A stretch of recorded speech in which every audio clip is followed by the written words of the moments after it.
Hello, everybody. It is I, Alon. Did comedy today. I don't care. I talked to comedians today, which I haven't been doing, which is fine. Yeah. I just wish because I like doing comedy. I just hate going to comedy and being at comedy. I just like doing the the up part, right? Because I'm not looking. Because when I first started, it was great because I didn't have like friends so much, especially in Kelowna. So it was like a little community for me to be in. But now I don't really, because they're all like really strong personalities and everything. So I think it's hard to be really one on one with anyone unless you like take the time. Really. Which is just I'd rather have the outlet. I really want to be able to just go and do it. All that stuff. Just have just the artistic outlet, really. But yeah, overall productive day.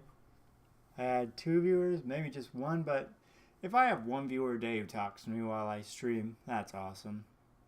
I did Ape Escape, which actually turned out to get pretty decent at as compared to how it's been. Someone actually called me good at a game. That was cool. Boobos. Baboonski.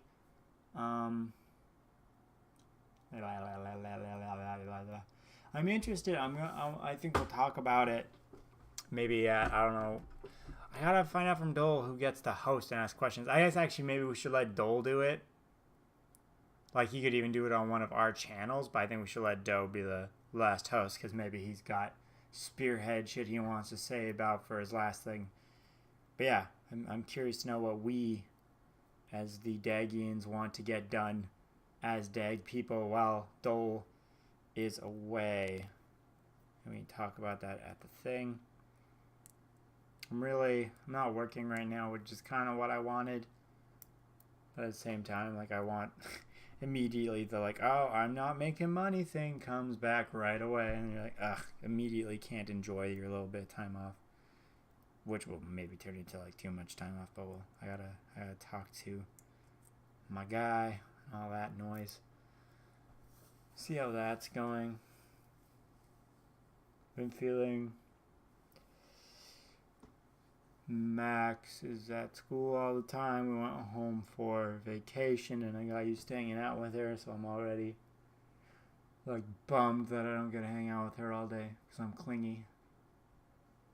Not even hanging out with her all day, just having her there, like at my disposal if I want, like if at any moment a Max moment comes over me, because I'd still do all my other singular shit, but then I have like that quick, it's like a smoke break, but it's Max. Thanks. Yeah. You're welcome. Can't puff pass on this one. Puff, path. Yeah, my life is so different than it used to be already, though. In the last year and a half has been very transformative. I think it really kind of signaled in with Max and Trump. Because Max, I immediately had, because when me and Max first started dating, she was a little rougher, just going through a hard time. And I took a lot of care about her, I took care of her, and it made me, it was like a level of grown-upness I hadn't had yet. So more of a grown-up, it's really kind of elevated that. And then Trump signaled in this sense of the world is completely random. Because by the laws I was governing myself by, Trump couldn't win the presidency. And that shifted my worldview so completely. And then Jack started hanging out with us, and we did hallucinogenics, and like that just, because Dole was talking about drugs and stuff. And like, the great thing about especially psilocybin, which is magic mushrooms, is it allows you to see from a different perspective, and it will actually change your perspective to a point where, not necessarily like you're just like, oh, I think completely differently now, but it will give you kind of a different outlook. There's a really cool thing. There is a 1,000-year gap or 10,000-year gap. I don't know the exact specifics, but my new brother, or I don't know what to call him, my sister's boyfriend,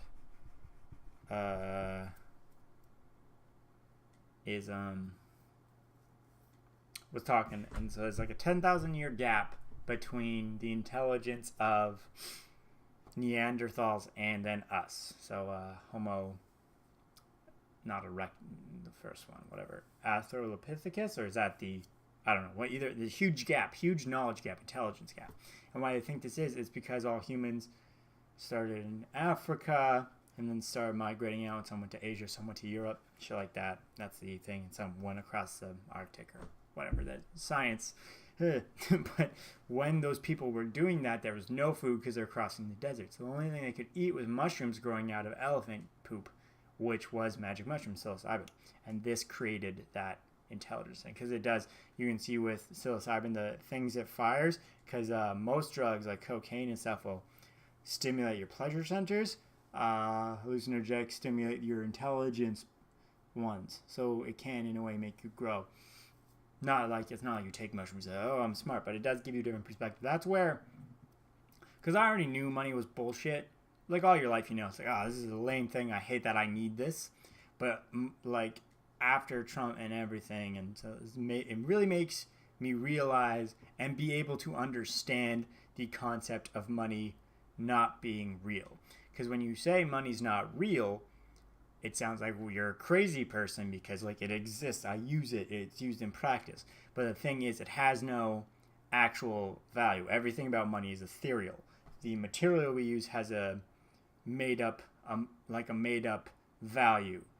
That value, what we get with it, is also made up completely within the human mind, psyche, and everything. So like if we all had amnesia, no one could like puzzle out what money was for. Like, obviously, you could have been, but if you just had money, if you just had the paper, you would just never know. If you saw numbers in the bank account, you would just never fucking know. It's just, and that's like the ability to process that and everything came with this. So I'm a very changed person, and then it's also with that I found I like drinking, but I'm not super good at it. So like my idea of going out and partying has completely changed now that I'm in, for the first time in my life, a really fulfilling relationship. I've been in like nice relationships, but it never got rid of my innate urge to like bang people. And by that I don't mean I'm like been freed of all urges, because obviously I still think people are attractive and I have sexual urges, but it was like before, if I met someone pretty and we flirted a little bit, it would be like, I can't believe I'm missing out on this because I'm dating. And now when that happens, it's just like, that girl thought I was pretty, and that's nice. And like the emotional maturity towards sexuality and my ability to find other people attractive, Max's ability to find other people attractive, and how we communicate that is so much better. So I'm a much more evolved person, like personally evolved. I have a whole different philosophy on that, and I don't want to sound like, because the thing is, when people talk like I'm talking right now, they'll be like, oh, I'm woke or some shit, and I hate that shit. It's all garb. It's, you can't read too much into it. I don't know. It's too big of a topic to get into people like that. But I don't know. So I feel like I'm a different person. And this is like also making me take those steps, because now I'm fucking, one, I was already getting better as a person, but now I'm very self-aware on top of my shit, like at least aware of my shit now. I'm like, don't make excuses, Alan. You're going to talk to Dagg, and you're going to know whether or not you're lying, because you can think something and be like, ooh, I'm not going to think about it. But now when I say it, I have to finish my thoughts. Like, I'm lying to myself. But yeah, that's what's happening. I wish I leaned back farther than I meant to. Just a little tiny. Just like this. I can't do that line. That's just my thumbnail. What are you gonna do with your life? Okay. Thanks, guys. Talk to you later.